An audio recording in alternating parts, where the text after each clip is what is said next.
आदाब, नमस्कार। The red mic दुनिया में आपका स्वागत है। मैं हूं सौरभ शुक्ला और हमारे साथ हमारे editor foreign affairs Saurabh Kumar Shahi भी मौजूद हैं। अमेरिका में जब से ट्रंप साहब आए हैं, उन्होंने वैश्विक अर्थव्यवस्था को अस्त और व्यस्त कर दिया है। बिल्कुल एप्ट दो लफ्ज हैं जिसे हम लोग पत्रकारिता में और अर्थशास्त्री काफी इस्तेमाल करते हैं अर्थव्यवस्थाओं को लेकर के। और अस्त व्यस्त करने के बाद टैरिफ लगा करके उन्होंने कहा कि नहीं, ठीक है, ऐसा है, मैं ही मुनसीब और मैं ही मुनसिफ, मैंने लगाया था, पर अब मैं 90 दिनों के लिए रोक लगा रहा हूं, आप लोग सांस ले लीजिए। लेकिन चीन चीन पर यह रोक जारी रहेगी। चीन पर मैं टैरिफ नहीं हटा रहा हूं। चीन पर अमेरिका ने 145% टैरिफ लगाया, तो चीन ने भी अमेरिका पर जवाबी 125% का टैरिफ लगा दिया है। ट्रंप साहब झुकाने की कोशिश कर रहे हैं चीन को, चीन झुकने को तैयार नहीं है। अब ये टैरिफ वॉर धीरे धीरे एक डिप्लोमेटिक वॉर में भी बदल चुका है। इसका क्या असर अर्थव्यवस्था पर, हमारी और विश्व की? क्या चीन झुक जाएगा या फिर ट्रंप साहब अपनी नीति बदलेंगे? उन्होंने कुछ चीजों को एग्जेम्प्ट भी किया है रेसिप्रोकल ट्रैफिक टैरिफ से, उस पर भी हम शाही साहब से समझेंगे। शाही साहब, मंच आपका है। ये ट्रंप साहब मान नहीं रहे और चीन भी कह रहा है कि हम भी किसी से कम नहीं है, तुम शेर तो हम सवा शेर, और ये जवाबी कार्रवाई टैरिफ वॉर जो है जारी है। जी सर, अब अगर आप पिछले ट्रम्प टेन्योर को देखेंगे, जब उनका फर्स्ट टर्म था, और उस समय आप अगर चीन के व्यवहार को देखेंगे अमेरिका के प्रति, तो ऐसा लगता था कि जैसे पूरी दुनिया ये सोचती थी कि एब्रेशन है ना, मतलब एक एक्सेप्शन जो है वो ट्रम्प आ गए हैं। अमेरिका वापस से अगर कोई नई हुकूमत आएगी तो उसी ढर्रे में चली जाएगी जिस ढर्रे में वो चलती रही है। और इसीलिए उनका ये मकसद था कि ये 4 साल किसी तरह काट लिए जाएं। हाँ, हेन गेन प्रकारेण वो किसी तरह से ये काट लें 4 साल। तो इसलिए आपने देखा होगा कि उस समय एक कॉन्सिलिएटरी एक टोन, एक अप्रोच जो है वो चीन ने भी रखा था अमेरिका को लेके, और कहा था कि हाँ, हम ठीक है, ट्रेड गैप जो है वो डेफिसिट जो है उसको हम कम करने की कोशिश करेंगे, कुछ सोयाबीन खरीद लेंगे तुमसे, कुछ तुमसे वीट खरीद लेंगे, कुछ कॉर्न खरीद लेंगे, कुछ पोर्क खरीद लेंगे, मतलब कुछ कम करने की कोशिश करेंगे। अब मसला ये है कि एक तरफ आप कंज्यूमर इलेक्ट्रॉनिक सप्लाई कर रहे हैं, तो कितना सोयाबीन और पोर्क खरीद के आप कितना डेफिसिट कम कर सकते हैं? एक मोबाइल फोन जो है वो अगर 1 लाख रुपए का आ रहा है, तो आप आईफोन, तो आप तसव्वुर कीजिए कि कितना किलो आपको सोयाबीन खरीदना पड़ेगा कि आप वो एक आईफोन के पैसे को ऑफसेट कर सकें। लेकिन इस बार जब ट्रंप आए हैं, तो मुझे जो चाइनीज बिहेवियर है वो इस तरह से लग रहा है कि उन्होंने वो अब ये मान के चल रहे हैं कि देखें, ये जिसको ये स्प्लिट कहते हैं ना, कि ये जो डिकपलिंग है वो हो के ही रहेगी। तो अगर डिकपलिंग हो के रहेगी तो फिर यानी फिर ग्राउंड्स क्यों सीड करना, यानी फिर उनको चैलेंज करना। अगर 145 वो कर रहे हैं तो हम 125 तक गए हुए हैं, हम उनको चैलेंज करते हैं। ये ऐसा इसलिए भी लग रहा है कि अगर आप उनके थिंक टैंक के जो एक्सपर्ट हैं, चाइनीज एक्सपर्ट जो थिंक टैंक्स के हैं, उनके अगर बयानों को आप सुनेंगे, जो तमाम दूसरे चैनल्स पे और तमाम जगहों पे दुनिया में जाके वो कह रहे हैं, उससे ऐसा लग रहा है कि वो ये मान के चल रहे हैं कि देखो, decoupling is a matter of when and not if now. तो अगर वही बात है कि अगर हमको अमेरिका से ट्रेड को डिकपल ही कर लेना है 100%, तो फिर किसी भी तरह के समझौते का, झुकाव का तो कोई मतलब नहीं है। अभी जैसे कल मैं किसी को देख रहा था, एक बहुत फेमस चाइनीज थिंक टैंक वो एक्सपर्ट हैं, वो किसी चैनल पे थे, मेरे ख्याल बीबीसी पे थे, और उनसे जब पूछा गया तो कि अमेरिका के साथ आपका ट्रेड जो है वो खत्म हो जाएगा, अमेरिका के पास ज्यादा शक्ति है क्योंकि नेट एक्सपोर्टर अब ज्यादा है, तो उन्होंने एक बात कही, बोली चाइना 5,000 साल से एग्जिस्ट कर रहा है, इसके अपने पूरे एग्जिस्टेंस के 90% वक्त में तो अमेरिका का कोई तस्वुर भी नहीं है एग्जिस्टेंस का। चाइना फिर भी एग्जिस्ट करता रहेगा। हमारी आपसे टोटल एक्सपोर्ट 15% की है, 15% अगर कम हो जाएगी एक्सपोर्ट तो चाइना मर जाएगा थोड़ी ना। तो अगर आप ये कह रहे हैं तो इसका मतलब है कि आप ये मान के चल रहे हैं कि ये डिकपलिंग होने जा रही है, और उनका बिहेवियर जो है उसी से डिफाइन हो रहा है। हालांकि वो ये भी चाहते हैं कि डिकपलिंग अगर अमेरिका के कर रहा है तो अमेरिका के शर्तों पे ना हो, उनको भी उसका खामियाजा जो है वो भुगतना पड़े।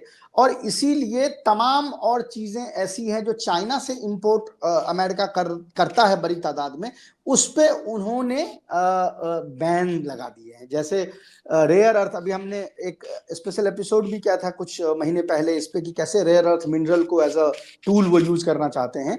अब आज ये खबर आई है कि रेयर अर्थ मिनरल पे उन्होंने बैन लगा दिया है। तो ये जो अमेरिकन F-35 प्लेन्स हैं, ये F-16 विमान हैं, ये जो मिसाइल्स हैं, ये जो तमाम और हथियार अमेरिका के बन रहे हैं, ये बिना इन क्रिटिकल मिनरल के नहीं बन सकते। तो वो एक जवाबी हमला उनके तरफ से भी हो रहा है। अच्छा, अब ट्रंप साहब का ये है कि ट्रंप साहब डिसीजन ले लेते हैं, और ये हम आप नहीं करें। ट्रंप साहब ने खुद कहा है कि हम इंस्टिंक्ट पे काम करेंगे। पिछले बार जब वो मीडिया से मुखातिब थे तो उन्होंने अपनी जबान में उन्होंने यही बात कही थी कि everything will depend on my instinct. अब वो इकोनॉमिस्ट तो है नहीं, तो इंस्टिंक्ट पे कुछ भी कर देते हैं। जब कर देते हैं तो जो बाकी उनके टीम के लोग हैं उनके जिम्मे ये काम आता है कि भाई इसको अब कैसे साफ किया जाए, ये रायता जो फैला है। तो अब ये जो हमारे दर्शक जान रहे हैं कि परसों से खबर चल रही है कि लैपटॉप, आईफोन्स, चिप्स और कंज्यूमर इलेक्ट्रिक्स की बहुत सारी चीजें, आईपैड, इस तरह की चीजें जो हैं उस पे अमेरिका ने जो टैरिफ था वो सस्पेंड कर दिया। और सस्पेंड ही नहीं किया है, रेट्रोग्रेड इफेक्ट से सस्पेंड किया। यानी 5 तारीख, डिसीजन 2 दिन पहले लिया गया है पर वो इंप्लीमेंटेबल होगा 5 तारीख के हिसाब से, रेट्रोग्रेड इफेक्ट से होगा।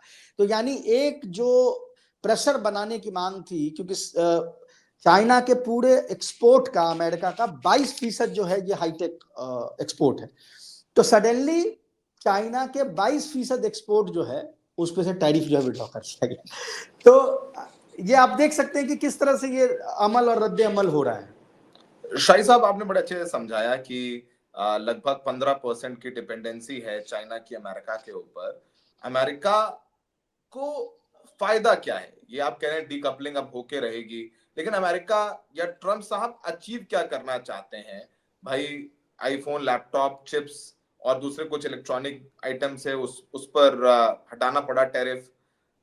थोड़ा अपना स्टैंड सॉफ्टन किया है ट्रंप साहब ने, लेकिन ये 145% टैरिफ लगाने का मतलब क्या है? चुनाव आ नहीं रहे हैं कि आपको अपने डोमेस्टिक ऑडियंस को खुश करना है। यहाँ तो डोमेस्टिक ऑडियंस पर भी इम्पैक्ट आ जाएगा, नौकरियों पर भी असर पड़ेगा। अचीव क्या करना चाहते हैं ट्रंप साहब ये सब करके? देखें, अगर आप ट्रंप साहब के अपने बयानों पे जाएं तो हमने पिछले बार भी ये डिस्कस किया था कि उनके गोल्स जो हैं वो म्यूचुअली, यानी एक दूसरे के पूरक नहीं दिख रहे हैं। यानी उनके 3 स्टेटेड गोल्स क्या हैं कि रेवेन्यू बढ़ेगा, टैरिफ के बढ़ने से रेवेन्यू बढ़ जाएगी। दूसरा ये कि री इंडस्ट्रियलाइजेशन अमेरिका का होगा, जो डी इंडस्ट्रियलाइजेशन हो गया है 70s के बाद से, वो होगा। और तीसरा वो ये कह रहे हैं कि हम इसको as a weapon, as a tool use कर सकते हैं निगोशिएशन में। पिछली बार भी हमने ये बात की थी कि तीनों एक दूसरे के अगेंस्ट की चीजें हैं। अगर रेवेन्यू बढ़ेगा टैरिफ से तो फिर ये बताइए कि री इंडस्ट्रियलाइजेशन कैसे होगा? कि अगर मैंने टैरिफ दे ही दिया तो फिर मैं क्यों चाहूंगा कि फैक्ट्री यहाँ पे लगाई जाए? और अगर फैक्ट्री लगाई जाए तो फिर टैरिफ आपको एक्स्ट्रा नहीं मिलेगा क्योंकि फैक्ट्री तो अमेरिका में लगाई गई, तो फिर रेवेन्यू कैसे बढ़ेगा? ये मतलब इसमें ट्रंप साहब का क्या पोजीशन है, ये मुझे लगता है कि हम अगर 10-15 लाइन में इसको बयान करने से बेहतर है कि मैं एक कार्टून अपने दर्शकों को दिखाना चाहता हूं जो कल के एक अखबार में अमेरिका में आया है। 10 नंबर प्लीज चलाई जाए, उस कार्टून को देखें। और मुझे लगता है कि इतना ससेंटली किसी ने उसको एक्सप्लेन नहीं किया होगा। आप उसमें देख सकते हैं नीचे वाला कार्टून में कि डोनाल्ड ट्रंप साहब जो है वो तीर चला रहे हैं, अपनी मर्जी से चला रहे हैं जहां भी उनको तीर चलाना है। और उनकी जो व्हाइट हाउस जो स्पोक्स पर्सन है लेविट साहिबा कर रही है कि जहां भी तीर लग गया उसके अराउंड में बुल साई बना दे रही है। क्या मतलब जो हो रहा है, कह रही कि यही हम करना चाह रहे थे। यानी आपने टैरिफ लगाया तो मागा क्राउड कहती है कि क्या बेहतरीन, इससे इससे बढ़िया सदर तो आज तक इस देश को मिला नहीं। अब जब विड्रॉ कर लिया तो बोलते हैं तो 5G चेस चल रहा है, इतना शानदार उन्होंने किया, वापस से फिर लगा दिया, बोला कि इससे बढ़िया। तो इनको खुद ही नहीं समझ में आ रहा है कि वो चाहते क्या है। तो ये मुझे लगा कि ये कार्टून जो है वो इस सवाल का सबसे बेहतर जवाब है कि तीर ये छोड़ दे रहे हैं और फिर लेविट साहिबा और जो तमाम उनके और एडमिनिस्ट्रेशन के लोग हैं, इनके जिम्मे ये बात बनती है कि ये उसके अराउंड जो है बुल साई बनाते जाएं और दिखाते जाएं। जो मागा क्राउड आप कह रहे हैं, जिसकी आप बात कर रहे हैं, अभी हम आएंगे एक सर्वे पे कि उसमें उनका क्या क्या असरात रहे हैं इनके डिसीजन मेकिंग के। लेकिन मागा क्राउड को एक्सप्लेन करता है जो इससे ऊपर वाला वो है कार्टून है, यानी सेम कार्टून में जो ऊपर की कार्टून है उसको आप देखिए, तो उसमें एक जो हम बार बार एक जुमला यूज करते हैं, bull in a China shop, तो वही है, bull in a China shop है। और बुल जो है वो शॉप में तोड़फोड़ कर रहा है और वहां पे मागा क्राउड कह रही है, look he is getting things done, कुछ तो कर रहा है, तोड़ तोड़ ही कर रहा है, कुछ तो कर रहा है। तो I think the American cartoonist have succinctly captured what Donald Trump wants to achieve from this trade war. Shahi साहब पढ़ रहे थे कि जो चीन के वाणिज्य मंत्रालय हैं उनके स्पोक्स पर्सन का बयान आया है, वो कह रहे हैं कि हम अमेरिका से कहते हैं कि वो अपनी गलतियों को सुधारने के लिए बड़ा कदम उठाएं, टैरिफ को की जैसी गलत नीति को रद्द करें और आपसी सम्मान के सही रास्ते पर लौटाएं। और अमेरिका का इलेक्ट्रॉनिक सामान पर टैरिफ खत्म करना एक छोटा कदम है, हम इसके प्रभाव की जांच कर रहे हैं। यानी चीन भी ये नहीं कह रहा है कि भाई वो कह रहे हैं अगर आप हम पर टैरिफ लगाओगे तो हम जवाबी टैरिफ लगाएंगे। चीन, जाहिर सी बात है कि भाई नुकसान तो दोनों का ही है, लेकिन चीन अमेरिका के बिना कितना कंफर्टेबल है, वैसे आपने समझाया पहले जब जवाब दिया था, लेकिन फिर भी स्पेसिफिकली अगर आप समझा पाए कि अमेरिका मान लीजिए ये डीकपलिंग हो जाती है तो चीन पर उसका कितना व्यापक प्रभाव पड़ेगा। ये देखें, इकोनॉमिक्स में एक चीज होती है, एक थियरी होती है जिसको बोलते हैं डबल सर्कुलेशन। हमारे जो दर्शक इकोनॉमिस्ट हैं या जिन्होंने पढ़ाई की है उनको ये चीज पता होगी। डबल सर्कुलेशन क्या होता है कि कोई भी इंडस्ट्रियल पावर हाउस जो होता है, मैन्युफैक्चरिंग पावर हाउस होता है, उसके पास दो ऑप्शन होते हैं। एक सर्कुलेशन कहते हैं कि यानी आप एक्सपोर्ट बेस्ड इकोनॉमी है आपकी, आप कैपेसिटी पैदा, आपके पास कैपेसिटी है, आप इंडस्ट्री गुड्स पैदा कर रहे हैं और उसको विदेशों में बेच रहे हैं, वहां पे आप उससे जो है आपको डॉलर्स मिल रहा है, फॉरेन करेंसी आपको उससे मिल रही है। पहली बात तो ये। सेकेंड सर्कुलेशन होता है इंटरनल सर्कुलेशन, यानी आप चीजों को बनाते हैं और जो डोमेस्टिक आपकी इंडस्ट्री डोमेस्टिक पॉपुलेशन है वो उसको कंज्यूम करती है, कंजम्पशन करती है। तो ये डबल सर्कुलेशन हुआ, यानी एक्सपोर्ट एंड इंटरनल कंजम्पशन। अब चाइना एक्सपोर्ट सुपर पावर है, जाहिर है कि उसमें एक्सपेंशन की गुंजाइश जो है वो कम बचती है, क्योंकि आप ऑलरेडी सुपर पावर हैं, आप दुनिया में सबसे ज्यादा आप ही एक्सपोर्ट कर रहे हैं, तो जाहिर है कि वो उसको एक्सपेंड करना मुश्किल है। तो अगर इसमें से 15% घट जाता है, जैसा अमेरिका, हालांकि 15% घटता नहीं, अभी हम आएंगे कि वो कैसे चैनलाइज होता है, लेकिन फर्ज करें अभी फॉर एग्जाम्पल आपने 15% माइनस कर दिया, तो दूसरा ऑप्शन आपके पास क्या है? ये ना भूलें कि चाइना दुनिया का सबसे बड़ा इकोनॉमी है in terms of national wealth, और पीपीपी के टर्म में वर्ल्ड का नंबर 1 इकोनॉमी है, लेकिन उसकी पर कैपिटा इनकम अभी भी एक मिडिल इनकम कंट्री के बराबर है, यानी $10,000, 11,000 कुछ 12,000 के आसपास डॉलर पर कैपिटा इनकम है। यानी उसके पास अभी बहुत गैप, बहुत अवेलेबल है कि वो अपने जो डोमेस्टिक पॉपुलेशन है उसका कंजम्पशन को बढ़ा सके। ठीक है, तो 10-12,000 तो मिडिल इनकम हुआ, जैसे आप अगर उस इनकम को बढ़ाएंगे वो $15,000 पे पहुंचेगी तो वो ज्यादा चीजें खरीदने लगेगा। तो जो ओवर कैपेसिटी आपकी है, जो आप अमेरिका में एक्सपोर्ट कर रहे हैं, उसकी कंजम्पशन आपके अपने मुल्क में बढ़ेगी, इसकी गुंजाइश है, क्योंकि अभी तक आप एक मिडिल इनकम कंट्री है। ये दुनिया में सबके साथ है, भारत के साथ भी यही है कि भारत में भी चूंकि गरीबी है तो वो जैसे जैसे अमीर होंगे तो वैसी वैसी चीजें खरीदेंगे, इसको डबल सर्कुलेशन कहते हैं। तो अव्वल तो ये है। दूसरा, जो 15% अगर एक्सपोर्ट अमेरिका घटता है तो डायरेक्ट देखिए ऐसा नहीं होता, उसमें क्या होता है कि वो ये तब होता अगर वो 69-70% टैरिफ जो है वो चाइना ने जिन कंट्रीज में इन्वेस्ट किया, यानी वो अगर पिरामिड को देखें तो लोअर कैटेगरी के गुड्स उन्होंने जहां पे प्रोडक्शन लाइन शिफ्ट की है, कंबोडिया में, थाईलैंड में, लाओस में, वियतनाम में, पाकिस्तान में, बांग्लादेश में, इन जगहों पे अगर सिमिलर टैरिफ होता तो इसका मतलब है कंप्लीट डिकपलिंग हो गई। अगर सिमिलर टैरिफ नहीं है, जो कि नहीं है, जो हमने देखा कि रिटेलिएटरी टैरिफ जो विड्रॉ कर लिए गए, तो वो फोन के चिप, वो वॉटेवर जो भी सामान है वो कंबोडिया जाएगा, कंबोडिया में असेंबल होगा और वो वापस अमेरिका में एक्सपोर्ट हो जाएगा। ठीक है, तो इसका मतलब है कि चाइना को कुछ तो झटका लगेगा, क्योंकि सारी पहले आपकी कमाई होती, अब वो कंबोडिया के पास कुछ चली गई, लेकिन इससे ये नहीं होगा कि 15% एक्सपोर्ट जो है आपका 15 से 0 हो गया, जो अमेरिका का है वो वाया मीडियम से जा रहा है। एक चीज। दूसरी चीज कि अगर आप देखें कि किस पे से विड्रॉ किया गया है, तो वो सेल्फ डिफीटिंग है। आपने विड्रॉ किया है उन इंडस्ट्रीज से जिसके थोड़े बहुत चांस भी थे कि वो अमेरिका में शिफ्ट कर सकते हैं। जैसे आईफोन है, चलो ठीक है भाई, $900 का मिल रहा है, $1500 का भी अगर हो जाएगा तो चीनी मतलब अमेरिकन खरीद लेंगे। तो आप उसको अगर अमेरिका में शिफ्ट करते तो हो सकता था एक पल के लिए वो शिफ्ट हो भी जाता। आपने क्या किया, उस पे से टैरिफ हटा दिए, यानी वो कंपनी जब शिफ्ट नहीं होंगी चाइना से अमेरिका। और टैरिफ किस पे लगाया है, लोटेक आइटम पे। ना लोटेक आइटम अमेरिका में बन नहीं सकता। पंखे, मान ली लोटेक आइटम क्या हुआ, जैसे हैंड ब्लेंडर। हैंड ब्लेंडर जो है वो कोई इनोवेशन की तो बहुत चीज नहीं, उसमें आप क्या कर लेंगे ब्लेंडर में। ऐसा तो है नहीं कि ब्लेंडर से हाथ निकल के आलू को गूंथने लगेगा। ब्लेंडर का तो एक लिमिट है ना। तो वो तो लोटेक आइटम है, आपने उस पे लगा रखा है अब टैरिफ, जो कि अमेरिका में बन नहीं सकता। और आपने टैरिफ किस पे हटाया, जो कि चाइना जिसमें आगे निकलने की कोशिश कर रहा है। तो सेल्फ डिफीटिंग आपके सारे स्टेप्स हैं। मतलब इकोनॉमिक्स के किसी भी थ्योरी को जस्टिफाई करते हुए स्टेप्स मुझे नजर नहीं आते। एक चार्ट देख रहा था शाही साहब, जिसमें जो चीन को अमेरिकी निर्यात है, जिसमें सबसे ज्यादा सोयाबीन 9% है, एयरक्राफ्ट और इंजन 8% है, इंटीग्रेटेड सर्किट 4% है, फार्मास्यूटिकल्स 4% है, पेट्रोलियम 3% है। लेकिन अमेरिका को जो चीन का निर्यात है वो स्मार्टफोन 9% है, लैपटॉप 7% है, बैटरी 3% है, खिलौने 2% और टेलीकॉम उपकरण 2% है। तो अमेरिका ने मतलब समझ गया कि उसका लाभ कहाँ है, वहां से हटा दो, बाकी जो है देखा जाएगा। एग्जैक्टली। वैश्विक अर्थव्यवस्था पर उसका कितना असर आप देख रहे हैं? थोड़ा मार्केट स्टेबल हुआ है, आगे क्या होगा नहीं होगा किसी को नहीं पता। जरूर ट्रम्प साहब के कुछ करीबी हो सकते हैं जिन्होंने पैसा कमाया हो, लेकिन ओवरऑल वैश्विक अर्थव्यवस्था पर ये जो टैरिफ वॉर है, जाहिर सी बात है अमेरिका और चीन दोनों ही विश्व की बड़ी अर्थव्यवस्थाएं हैं, यहाँ कुछ भी होता है उसका असर ग्लोबल इकोनॉमी मार्केट पर पड़ता है। इसका कितना असर आप देखते हैं और प्रभाव कब तक रहेगा ये?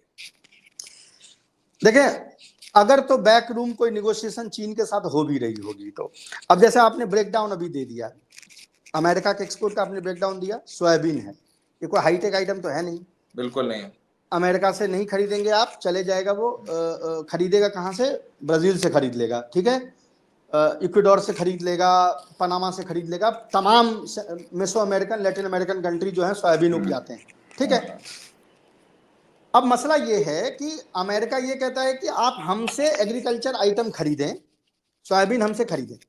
अमेरिकन सोयाबीन दूसरे जगह से महंगा है। क्यों है महंगा? इसलिए महंगा नहीं है कि प्रोडक्शन महंगा है, महंगा इसलिए है कि अमेरिका ने अपने इंफ्रास्ट्रक्चर को पिछले 50 सालों में उस पर ध्यान ही नहीं दिया है। तो जो बड़े कंटेनर शिप डॉक हो सकते हैं, वैसे अमेरिका के पास साउथ में पोर्ट्स बहुत कम हैं। तो क्या होता है, पहले आप छोटे कंटेनर पे सोयाबीन डालते हैं, सोयाबीन, मैं एग्जांपल सोयाबीन का ले रहा हूं, आप इसको गेहूं कर लें, इसको मक्का कर लें, सब में सेम चीज होता है, मैं बस एग्जांपल ले रहा हूं सोयाबीन का। आप छोटे कंटेनर पे सोयाबीन आपने डाला, वो कंटेनर क्या जाएगा, वो जाएगा समंदर में, समंदर में फिर वो जहां पे बड़ा कंटेनर, चूंकि आपके पोर्ट पे आ नहीं सक रहा है क्योंकि आपका पोर्ट पे आपने इन्वेस्टमेंट नहीं किया, उस छोटे कंटेनर से बड़े कंटेनर पे आपने सोयाबीन जो है डंप कर दिया। 1 टन सोयाबीन में आपने तकरीबन $6,000 जो है आपका इजाफा इस कारण से हो गया क्योंकि आपका जो इडियट टाइप का आपने बनाया है अपना पोर्ट, उसमें बड़ी शिप्स नहीं आ रही हैं।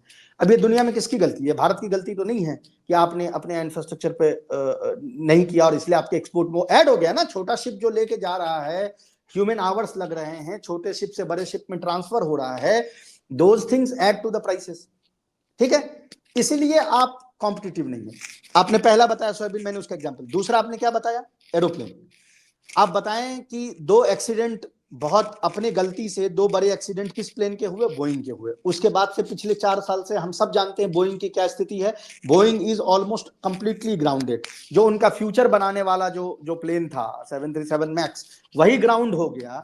तो अब आप एक्सपोर्ट, जब आपका प्लेन गिर जा रहा है, वो ग्राउंडेड है, तो आप करेंगे क्या एक्सपोर्ट? ग्लोबल जो कंट्री, भारत अगर मान लीजिए अमेरिका से कुछ खरीदना चाहेगा, क्या खरीदेगा? ऐसा आप क्या बना रहे हैं कि हम खरीद के हम अपना ट्रेड डेफिसिट जो है वो कम कर लें? प्लेन बनाते थे जो अब उड़ नहीं रहे। भारत तो सोयाबीन भी नहीं खाता, मतलब चाइना में तो सोयाबीन बेस्ट एक टोफू वोफू का मामला है ना, इसलिए सोयाबीन वहां ज्यादा एक्सपोर्ट होता है। पोर्क एक्सपोर्ट होता है क्योंकि चाइनीज बहुत ज्यादा पोर्क खाते हैं। भारत में तो ऐसा पोर्क का कंजम्पशन भी नहीं है। तो हम क्या कर लेंगे, फॉर एग्जाम्पल हम क्या मंगा लेंगे? आप बनाते क्या है? This is the question which people are asking. तो ग्लोबल अर्थव्यवस्था पे देखें, ग्लोबल रिसेशन होने जा रहा है। अमेरिका के इस कदम से हर कंट्री को नुकसान होगा, हर जगह रिसेशन दिखेगी, चाहे वो चाइना हो, चाहे वो अमेरिका हो, चाहे वो भारत हो। पर मेरा ये कहना है कि शॉर्ट से लेके मीडियम टर्म में अमेरिका के पास कुछ ऑप्शंस नहीं है। आपके पास, जो मैं बार बार कह रहा हूं, बनाते क्या है जो हम खरीदेंगे? आप कुछ बनाइए, कॉम्पिटिटिव रखिए, तब तो उसको खरीदा जाएगा ना। मार्केट तो कॉम्पिटिटिव प्राइस से होती है। अगर मुझे सोयाबीन सस्ती ब्राजील से मिलेगी, मैं लूंगा, as simple as it is. ये कोई फाइटर प्लेन तो है नहीं F-16 के अमेरिका के पास, ये तो मुझे उससे ही लेने पड़ेंगे, चाहे वो $300 मिलियन में एक पीस दे या $400 मिलियन में पीस दे। मैं बहुत आसान शब्दों में समझाने की कोशिश कर रहा हूं दर्शकों को, ताकि उनको समझ में आ जाए कि ये मामला क्या है।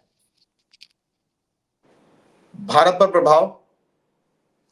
भारत पे देखें, अगर ये कुछ थोड़ा बहुत फायदा होने वाला था ये सोच के कि अगर आपने चीन के आईफोन पे लगा दिया तो हमारे आईफोन कम से कम होंगे, वो फिलहाल आईफोन, हाँ, ये हाँ, एक नुकसान हो गया, क्योंकि वादा करी हाँ, थी। नहीं तो भारत में एग्जैक्टली जो आईफोन मैन्युफैक्चरिंग है उसको लेके हमें फायदा होता, होता, लेकिन वो हाँ, फायदा हाँ, नहीं हुआ हमें।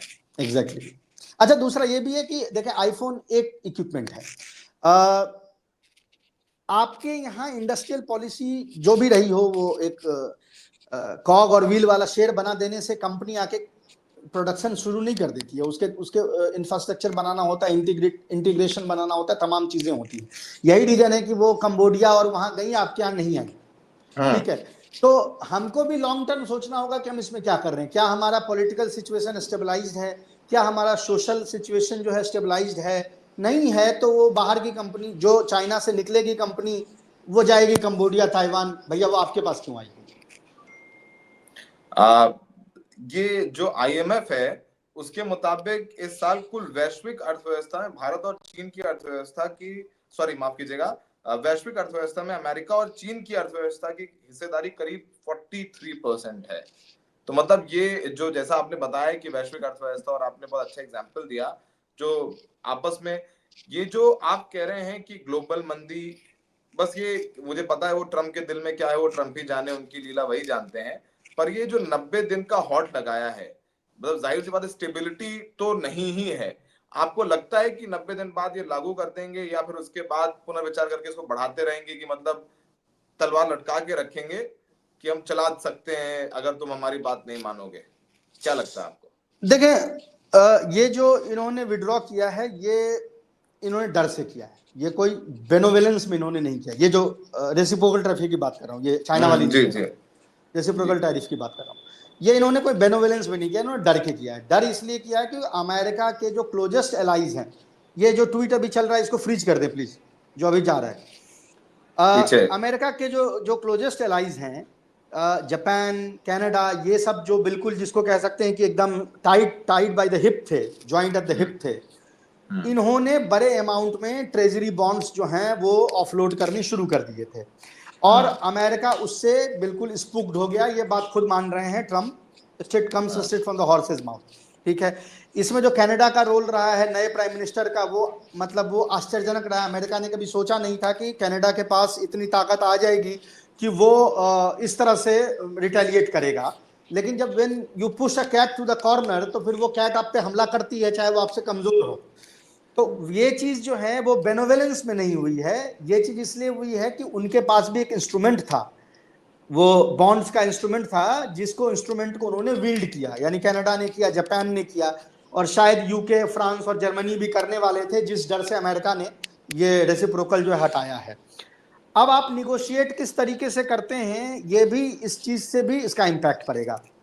मैं एक सर्वे है वो चलाना चाहता हूँ, 9 नंबर चलाएं प्लीज। डोमेस्टिक ऑडियंस जो हैं वो बहुत तरीके से इसको इन्फ्लुएंस करेंगे। यहाँ पे आपके आगे पास 2 सर्वे चल रही हैं, दोनों फाइनेंशियल टाइम्स में आई हैं, आप देख सकते हैं। ऊपर वाले पे हम अभी आते हैं, नीचे वाला देखें। The number of Europeans travelling to the US has scattered under Trump. ये ईयर ऑन ईयर चेंजेस दिखा रहा है कि ये जो अमेरिका का बहुत बड़ा एक चंक जीडीपी का, करीब 1.5-2% के आसपास जो है, वो टूरिज्म से आता है। और वो दिखा रहा है कि अमेरिका से अच्छे संबंध वाले जो यूरोपियन देश हैं उससे भी लोग अब आना बंद कर चुके हैं। यानी एक साइलेंट बाइकॉट अमेरिका का चल रहा है, चाहे वो सिविलियन लेवल पे हो चाहे वो गवर्नमेंट लेवल पे हो। तो पहली तो ये चीज है। उसके बाद मैं ऊपर वाला आपको दिखाना चाहता हूं, ये बहुत इंपॉर्टेंट है। अभी तक हालांकि बहुत अच्छे सर्वेज जो हैं इस चीज से नहीं आए हैं कि ये जो ट्रंप की जो इकोनॉमिक पॉलिसीज हैं उसको लेके मागा क्राउड और जो जनरल वोटर है अमेरिका में उसमें क्या उनके जो हैं इस पे एटीट्यूड्स हैं। लेकिन आप यहाँ पे देखिए एक चीज आपकी नजर आ रही होगी कि मागा जो क्राउड है, देखें यहाँ 4 डिवीजन उन्होंने किया है। Overall approval, jobs and economy, inflation, prices and immigration. इन 4 मुद्दों पे आप देख सकते हैं कि वाइल मागा क्राउड में जो उनकी पॉपुलैरिटी है वो थोड़ी बढ़ी भी है, थोड़ी घटी है, मोटा मोटी बराबर ही रही है। लेकिन आप देख सकते हैं कि इंडिपेंडेंट वोटर्स जो हैं उसमें बहुत बुरी तरह से गिरावट आ रही है उनके अप्रूवल की, इन मामलों को लेकर, jobs and economy, inflation, prices और इमिग्रेशन को लेकर के।